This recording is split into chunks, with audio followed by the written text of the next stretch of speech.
100 metrga ham yura olmas edim. O'tirishga joy izlayverardim. Ushbu bemorimiz bizga oyoqdagi almashuvchi oqsoqlikka, biroz yurgandan so'ng o'tirishga majbur bo'lish, oyoqda sezgining kamayishiga shikoyat qilib keldi. Bemorni tekshirib ko'rganimizda 3-4-bel umurtqalar sohasida uchlamchi sirkulyar stenoz aniqlandi. Bu kasallik o'sha sohadagi nerv ildizlarining qisilishi hisoblanadi.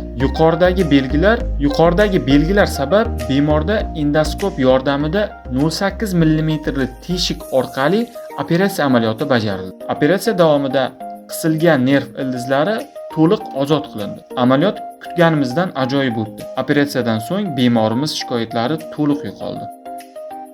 Bola operatsiyadan oldin necha metr masofaga yurardingiz?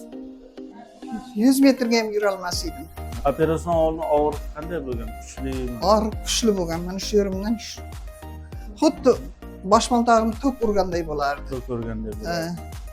Hozir operatsiyadan keyin qanday holatda? Operatsiyadan keyin Xudoga shukr yaxshi. Yaxshiman. Mana yurishlarim yaxshi, og'riq yo'q. Mana shu bansadalarga rahmat. Sog' bo'lsin. Kamron jonimga ham rahmat. Ota-enasiga rahmat o'qitganiga.